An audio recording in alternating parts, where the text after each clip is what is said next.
Hey dancers, check out our new website and get 10% off on our new gender equity handbook. Go to degenderdance.com and use Five, code six, DANCE10. 7, 8. Let's Rock go. step, triple step, rock step, cha cha cha, rock step, cha cha cha. Hi, my name is Lou and my pronouns are they, them.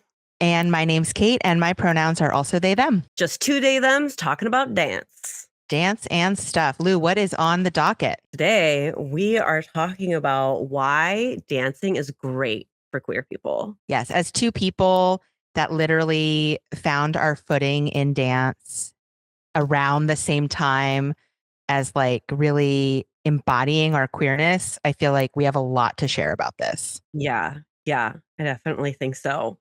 So why is that? Like, what do we mean? Why is dancing great for queer people? So I've heard, like, I have a lot of thoughts, but the one that like really shines out is being queer or being trans is many things, so many things. And the kind of thread throughout is that it's an embodied experience of authenticity, like really being grounded in what you believe and who you are at your deepest, in your deepest self. And that changes. And I think that dance is a great container for that embodiment. Absolutely. And like the way that dance is, it's definitely like the way you do something is the way you do everything. So when you use dance as a container for yourself, it really gives a lot of opportunity for you to both like examine who you are, stretch who that is, experiment with what it is. And there's just so many different ways to like move through the energy and experience that, from like learning to dance a different role or like showing up to a dance social in a different gender presentation. Right. Absolutely. And like, of course, that's available to cis hetero people as well. However, I do think that this kind of expression is just like made for the queer experience Yeah. because it's already so much about like what you're talking about, that expansion and that expression. Yeah, So absolutely. yeah. And the queer people are the people that need to find themselves more often too, that we don't have the opportunity to see ourselves out in the world and to be able to just follow that, like, white picket fence mentality that so many begin to have, that there's like the steps of our lives laid out for us, that we need to do that invention so much ourselves. And dance is the Mhm. playground for that. Yeah, I mean, I really do remember a time before there were like before there was that visibility of queer dancers in partner dance. And so the more and more that that happens, the more and more queer people are going to be brought to dance and be able to see themselves and build themselves up from that larger community. It's really exciting.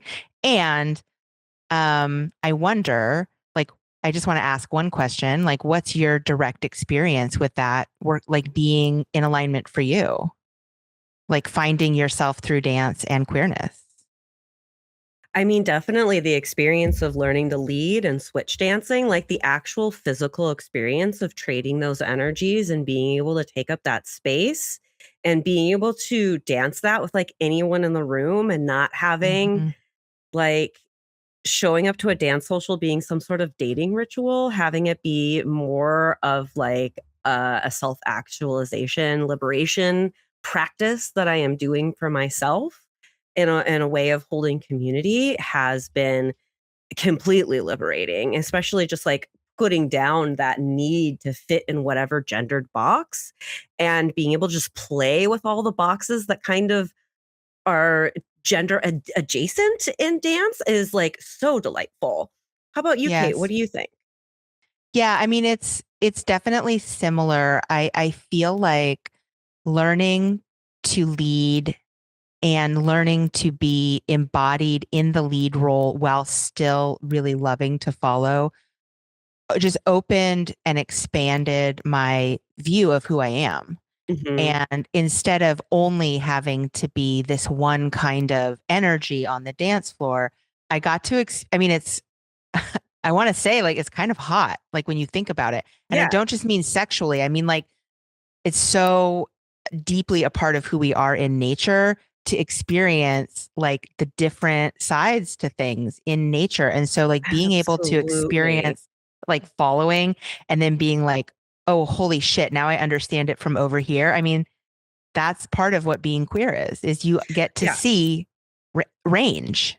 And that you have to like decide what energy you want to be, because when you have a boy and a girl, well, the boy's the top, the girl's the bottom, because that's how air quotes biology works, whatever.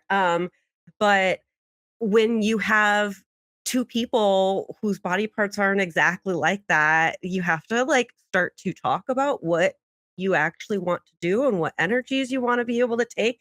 And that's like where this really beautiful language from the queer community comes from of top, bottom, verse, Mm-hmm. soft top, service top, Right. pillow princess, all of these beautiful things. And what I love about that language is that it can all be applied to how you are on the dance floor. That's so true. And like Yeah. that experience of being able to lead it just after having been only training as a follow, it really helped me navigate some stuff about myself. I don't think I would have felt comfortable enough to express. And it's not masculine per se. Mhm. It's just me. And so that's why I think like more queer people not only being invited to dance spaces, but like running dance stuff is so important. Absolutely. Yes. I think that queers definitely deserve to be at the forefront when it comes to this being how dance is healing people, because queer people know this more than anyone. And we've had to fight to do it through heteronormativity for so long. And now that we are realizing that everybody can benefit so much from taking up this authentic space, like queers are the ones to listen to be able to follow it. 100%. I mean, that's definitely the message of like what we're talking about here now, but also just like something to carry Yeah. around because it's so powerful. It like you don't know what that looks like until you do. And Mhm. so being able to have leadership that has experienced that is like And that knows how to actually make space for it, and they're not just gonna appropriate the language or put, like, a pride flag on the door to right, try and get more queer dancers in there. They're gonna deeply know on how much more, things like safety and consent need to be considered for, like, right. there to be even to be a space that is, like, comfortable enough for authenticity like this to exist. Exactly. Well said. I really think that's a big piece of it. And we've talked about this like in bits and pieces in other episodes, but like queering up the dance space is what literally everyone needs. Yes, absolutely.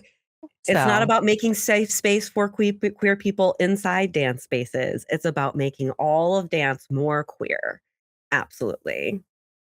Kate, do you know what your, like, dance type is? Like, are you a pillow princess, or, like, what kind of dance? Do you know what you are? Do you have that? I definitely think I'm a bit of a dominatrix as a follow. Nice. Yeah. Power bottom. Power bottom. Yeah, Yes. for Like sure. when I was literally just following like a few hours ago, and I'm like so driven to like get what I want out of that experience as a follow that I like make myself bigger and like Yeah. take extra long to finish stuff. I'm just like, no, like I want to be a little bit in charge here. Yeah. And when I'm leading, I'm definitely feeling like I want to be the most accommodating Yeah. giver. That feels like me too, like service top. GGG, service Yeah, top all the service way. top, yes, where my energy likes to be is I want to be able to build that space so that person can enjoy themselves as much as possible. Like, tell me how I can support your experience as being just, the best as possible. Yeah. Yes. Yes. What about you? Like as when you're following, do you have like a I role that don't you know take if I on? quite have one so much as following. Maybe I'm a little bit of a brat and a follow. I like to, I make a love that. joke. or just not listen, or, like something like, if you don't give me space, I'm going to take it. Like, You are really yeah, playful as a follow. Like yeah, you bring some like punky energy, yeah, which yeah. is really cute. Yeah. Thank you. And I just identify as a verse or as a switch. Like that is so central to who I am as a dancer that like I can't pick one over the other. Like I am verse. Yeah. Yeah, I think that's interesting. I don't think of it that way, but I definitely, when I'm leading, I'm so hyper focused on the follow. And when I'm following, I'm also hyper focused on myself. Yeah. I think that, I believe that the focus should be on the follow. It should all be facilitating the person who's, focusing Yeah, on that moment. it definitely makes for a really good dance. Yeah. Leads out there. And for follows that are less comfortable, popping your elbows out and taking up space, fucking try it. It's Absolutely. good. I agree. And I to advocate for all of the energies and to take up and try all of them and stuff like that. I think that also being, as long as everything is careful and consensual, like power top lead with a pillow princess, like that can be really fun too, as long as everyone's Mhm. checking in, everyone's cool, like all of that kind of energies. It's all possible and welcome. And the reason that happens is because the communication can happen and anyone can do any role. Yes. Yes, it's that communication, and that's back to what the queer community can bring. We obviously love queer people and believe in the queer leadership. All right, thanks for tuning in, y'all. We really appreciate it as always. Yes, and you can leave us a comment or a review. It helps us more than you know. We have lots of digital resources at degenderdance.com to decolonize the dance world. Thank you so much for tuning in. Bye-bye. Rock step, triple step. Ooh, ah, jazz hands.